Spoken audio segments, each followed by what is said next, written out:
Muhammad Damayanti Tambunan, mahasiswa Politeknik Pembangunan Pertanian Medan, jurusan Penyuluhan Perkebunan Presisi semester 4. Baiklah, di video kali ini saya akan membahas hilirisasi perkebunan komoditi kakao.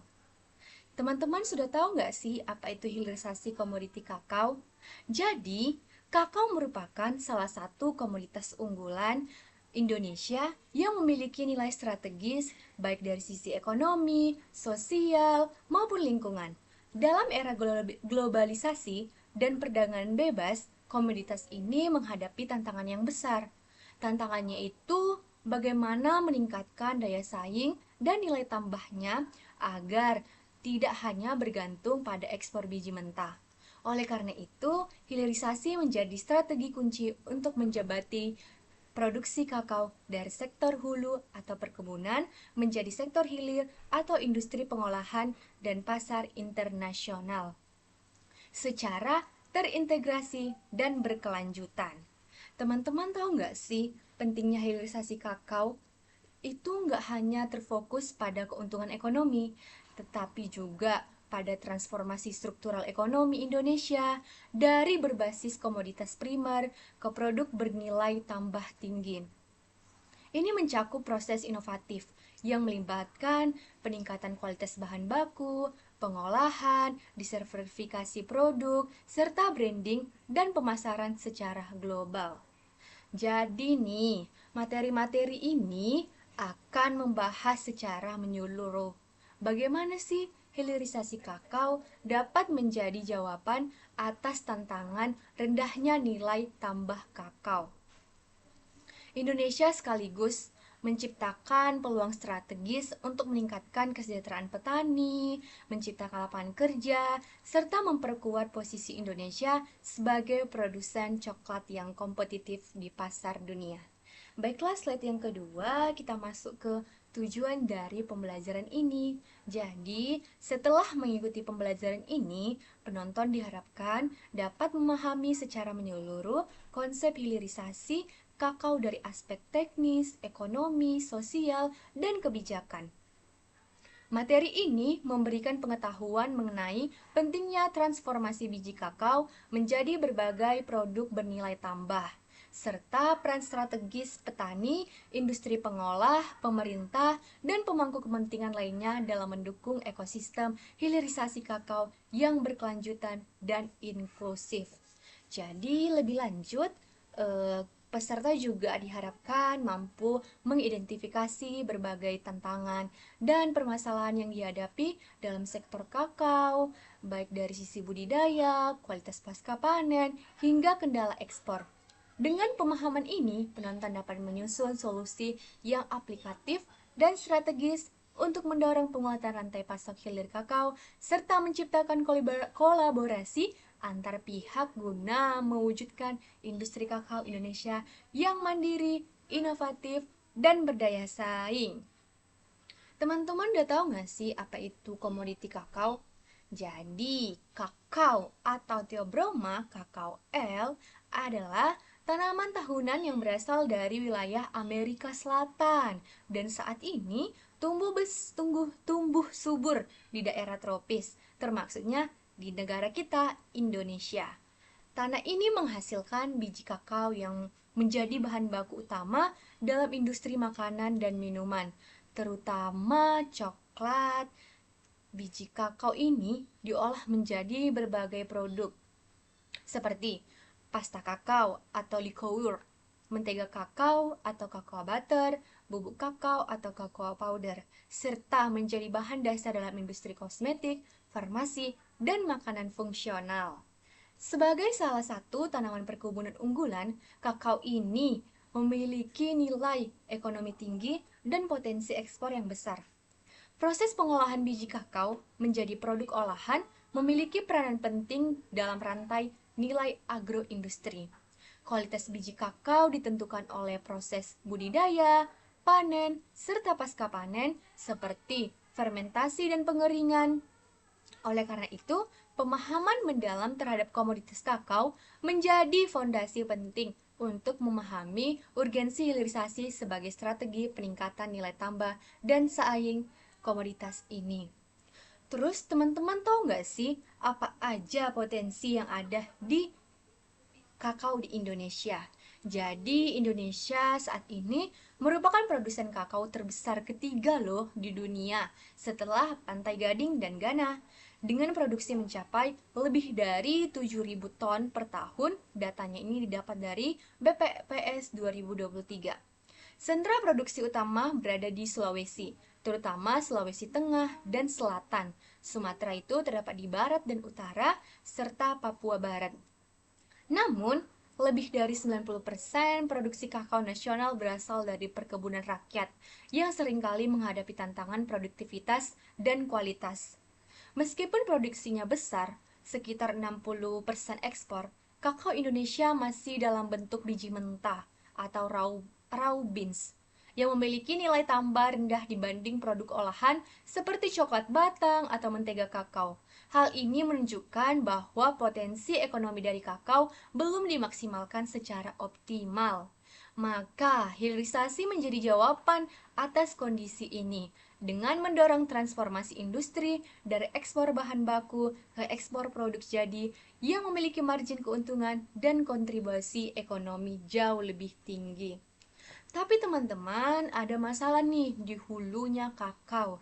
Jadi, salah satu masalah utama di sektor hulu kakao adalah tingginya jumlah tanaman tua yang menurunkan produktivitas. Banyak nih tanaman kakao di Indonesia berumur lebih dari 20 tahun. Sementara usia produktif ideal berkisar antara 5-15 tahun. Selain itu, petani seringkali tidak melakukan pemeliharaan intens seperti pemangkasan, pemupukan, dan pengendalian hama secara optimal. Akibatnya, produktivitas rata-rata nasional hanya sekitar 700-800 kg hektar per tahunnya. Jauh nih di bawah potensi maksimalnya yang bisa mencapai 1.500 sampai 2.000 kg hektar per tahun. Permasalahan lainnya adalah jumlah lemahnya penerapan pasca panen seperti fermentasi dan pentingnya pengeringan yang benar. Proses ini sangat penting untuk menghasilkan biji kakao berkualitas premium yang dihargai lebih tinggi di pasar global. Namun, masih banyak nih petani masih menjual biji kakao basah atau kering tanpa fermentasi karena keterbatasan sarana dan pengetahuan teknis.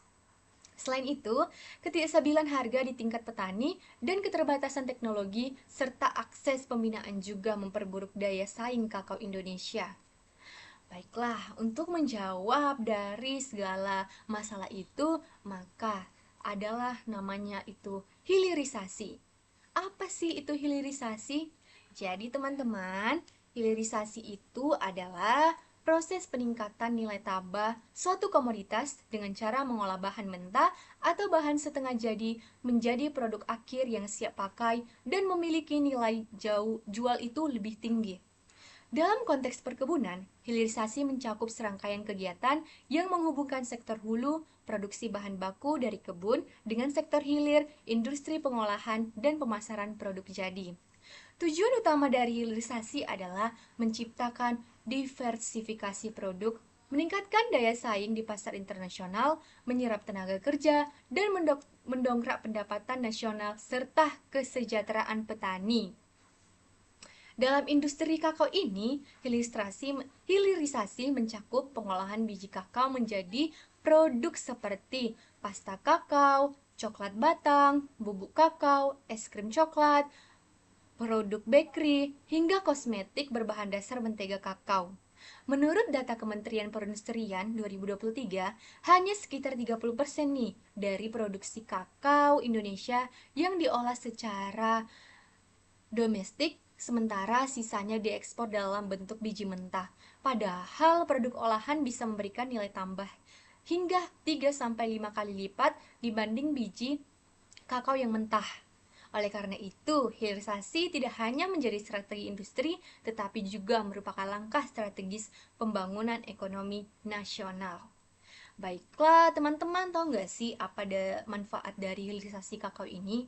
Jadi, hilirisasi kakao ini membawa manfaat besar dalam berbagai aspek, terutama dalam peningkatan nilai tambah ekonomi. Produk olahan kakao memiliki harga jual yang lebih tinggi dibandingkan biji mentah. Misalnya nih, biji kakao dikeringkan sekitar itu harganya itu 30.000 per kilogram. Sedangkan kalau coklat batang premium itu kan dapat dijual harganya 300.000 per kilogram. Tergantung kualitas dan brandingnya. Dengan mengolah kakao secara lokal, Indonesia tidak hanya mengekspor bahan baku, tetapi juga mengirimkan produk jadi yang berdaya saing dan memberikan keuntungan lebih besar bagi negara dan bagi pelaku usaha dan pastinya petani. Manfaat lainnya mencakup penciptaan lapangan kerja baru di sektor pengolahan, distribusi, logistik, dan retail. Selain itu, hilirisasi juga memperkuat ketahanan ekonomi nasional karena tidak terlalu bergantungan pada fluktuasi harga komoditas global. Dengan adanya industri pengolahan di dalam negeri, Indonesia bisa mengendalikan rantai pasok, menjaga kualitas produk, dan membangun merek lokal yang mampu bersaing di pasar internasional. Dan tak kalah pentingnya juga, hilirisasi ini membuka ruang bagi inovasi produk lokal dan peningkatan kapasitas SDM baik di sektor pertanian, industri, maupun kewirausahaan. Jadi, teman-teman tahu nggak sih apa proses hilirisasi kakao itu? Jadi, proses hilirisasi kakao itu dimulai sejak dari pasca panen, yaitu pengumpulan dan pengolahan biji kakao hasil panen petani. Tahapan penting dalam proses ini adalah fermentasi selama 5-7 hari yang berfungsi untuk membentuk cita rasa khas kakao dan menghilangkan zat-zat pahit itu. Setelah itu, biji kakao itu dikeringkan hingga kemudian dikirimkan ke industri pengolahan untuk diproses menjadi produk setengah jadi seperti likur, cocoa butter, dan cocoa powder. Tahap berikutnya adalah formulasi dan produksi produk jadi seperti coklat batang atau minuman coklat, biskuit, es krim, bahkan kosmetik dan obat-obatan. Proses ini membutuhkan teknologi tepat guna dan manajemen mutu yang ketat agar memenuhi standar internasional. Di Indonesia, industri hilir kakao masih didominasi oleh perusahaan besar seperti PT Mars Indonesia dan PT Berry Callebaut. Namun, tren industri kecil dan menengah atau IKM kakao lokal ini juga mulai berkembang. Pengolahan rantai nilai dari petani ke industri menjadi sangat penting agar hilirisasi dapat berjalan inklusif dan memberikan manfaat maksimal. Dari data industri kakao di Indonesia, menurut Badan Pusat Statistik BPS dan International Cocoa Organization atau ICCO tahun 2023, Indonesia memproduksi sekitar 720.000 ton biji kakao per tahun dan menempati posisi ketiga nih setelah Pantai Gading dan Ghana. Namun, ekspor utama Indonesia masih didominasi oleh biji mentah sekitar 60% dengan hanya 30-35% kakao yang diolah secara lokal menjadi produk setengah jadi atau produk akhir. Dari total kapasitas pengolahan industri kakao nasional sebesar 9.000 ton per tahun, baru sekitar 65-70% yang terpakai secara optimal. Jadi, di sisi konsumsi kosmetik, Indonesia ini menunjukkan tren peningkatan permintaan coklat seiring berkembangnya kelas menengah dan pertumbuhan industri makanan minuman. Konsumsi coklat per kapita Indonesia memang sangat tergolong rendah, yakni sekitar 0,5 kg per tahun, jauh di bawah rata-rata global 2 kg. Namun, pertumbuhannya mencapai 5-7% per tahun dari data APKI 2023. Ini menunjukkan potensi besar pengembangan pasar lokal untuk produk olahan kakao, terutama jika hilirisasi didukung oleh kebijakan fiskal insentif yang terinvestasi serta promosi produk lokal secara masif. Terus teman-teman, ada beberapa tantangan dari hilirisasi pada komoditi kakao ini. Salah satunya tantangan utama dalam hilirisasi kakao di Indonesia adalah rendahnya kualitas biji kakao dari petani, terutama yang tidak difermentasi. Proses fermentasi sangat menentukan mutu dan cita rasa coklat. Namun, banyak nih petani belum melakukannya karena keterbatasan infrastruktur, akses teknologi, dan edukasi. Di sisi lain, peralatan pengolahan kakao seperti mesin roaster, grinder, dan konsing mekanis masih tergolong mahal bagi industri kecil menengah sehingga memperlambat pertumbuhan IKM pengolahan kakao. Terus, tantangan lainnya adalah kurangnya branding produk coklat lokal yang mampu bersaing dengan produk impor. Banyak nih konsumen Indonesia masih menganggap produk luar negeri lebih berkualitas. Padahal nih, potensi lokal sangat besar jika dikembangkan dengan strategi pemasaran dan kemasan yang menarik. Selain itu, regulasi dan birokrasi yang kompleks dalam ekspor produk olahan belum optimal dan dukungan pemerintah daerah terhadap IKM kakao itu juga belum optimal, serta fluktuasi harga global juga menjadi kendala yang harus segera ditangani agar hilirisasi kakao berjalan efektif dan berkelanjutan. Nih teman-teman, ternyata sudah banyak nih yang kita bahas. Baiklah, sekarang kita lanjut ke teman-teman tahu nggak sih contoh produk hilir dari kakao itu apa saja? Jadi nih teman-teman, produk hilir kakao sangat beragam dan mencakup berbagai sektor industri. Di sektor pangan itu produk seperti coklat batangan, trufle, coklat bubuk, selai coklat, minuman coklat, dan snack berbahan dasar kakao merupakan bentuk hilirisasi paling umum. Selain itu, terdapat juga produk olahan fermentasi seperti kakao, nibs, dan dark coklat dengan kandungan kakao tinggi yang sedang tren sebagai makanan sehat.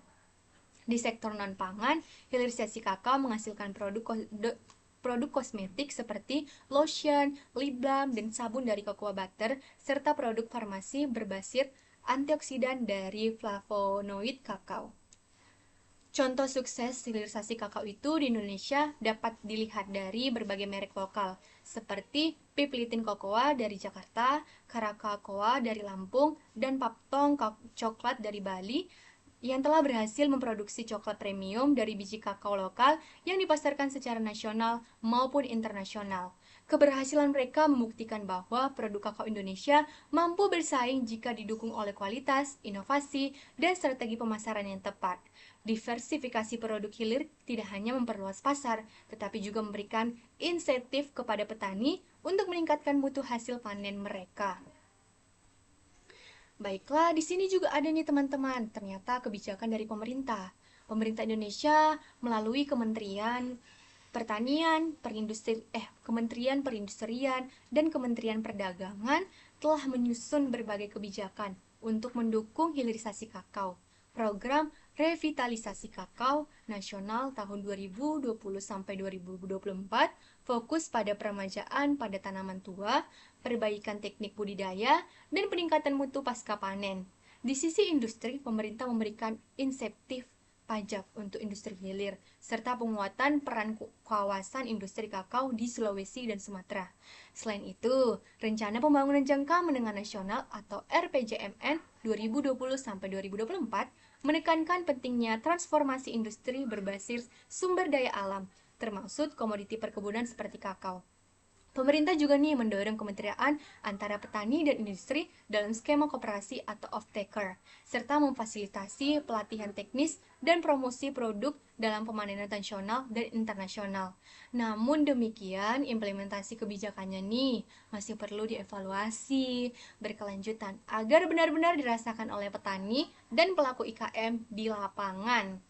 Kemudian ada nih teman-teman strategi pengembangan industri kakao. Jadi, pengembangan hilirisasi kakao membutuhkan pendekatan terintegrasi dari hulu ke hilir. Di sektor hulu perlu dilakukan peremajaan tanaman secara masif, pelatihan teknis budidaya berkelanjutan, serta intensif bagi petani yang melakukan fermentasi dan menjaga kualitas hasil panen.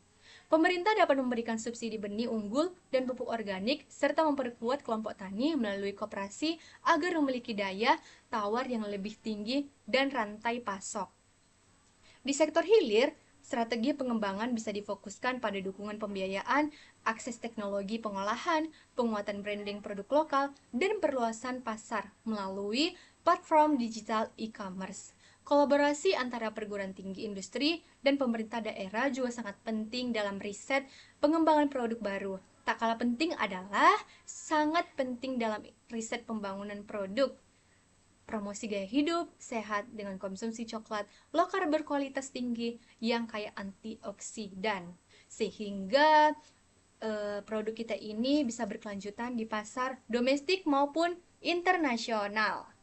Kemudian jika produk kita itu bisa sampai ke luar negeri, kita mempunyai peluang ekspor dan pasar global. Indonesia memiliki peluang besar untuk mengekspor produk kakao olahan ke pasar global, terutama ke negara-negara dengan konsumsi coklat tinggi seperti Amerika Serikat, Jerman, Belanda, Jepang, dan Cina. Dengan meningkatkan tren coklat sehat dan kualitas berkelanjutan dan cerita asal-usul produk dengan label Bean to Bar Single Origin atau Direct Trade sangat diminati di pasar internasional.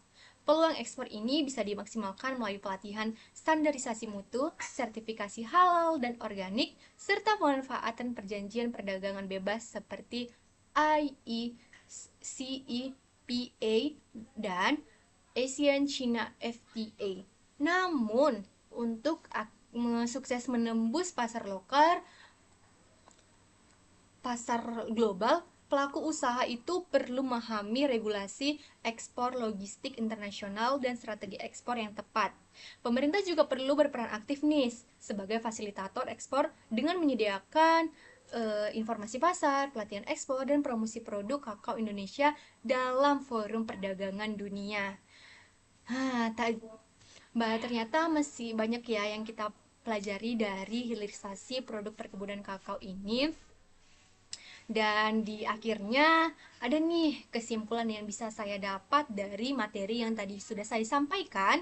Jadi kesimpulannya adalah hilirisasi kakao adalah jalan strategis untuk meningkatkan nilai tambah komoditas perkebunan Indonesia.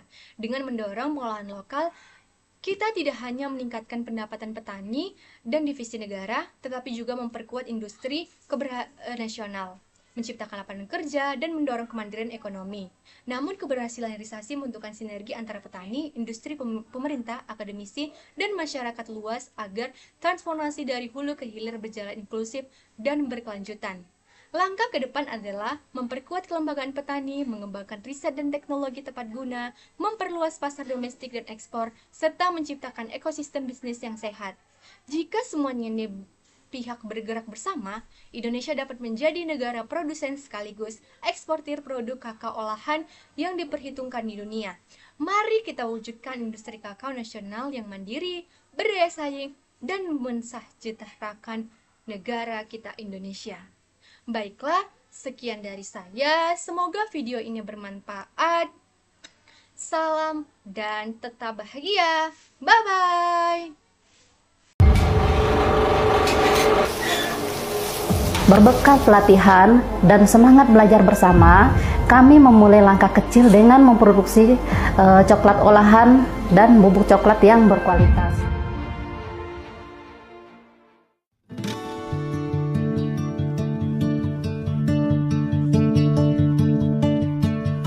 Assalamualaikum warahmatullahi wabarakatuh. Perkenalkan, nama saya Siti Faridah, Ketua Kelompok Tani. Yuk kita intip produksi coklat Korte.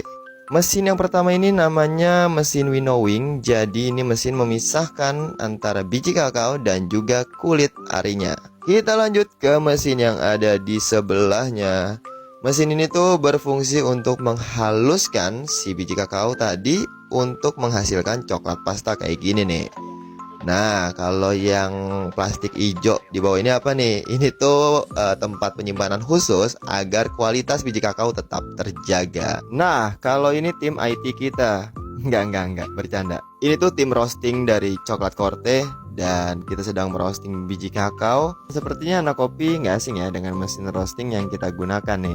Jadi emang kita menggunakan mesin roasting kopi untuk merosting biji kakao ini. Setelah di roasting, biji kakao ini akan diproses untuk menjadi coklat enak dan nikmat. Dan tentu saja bikin happy.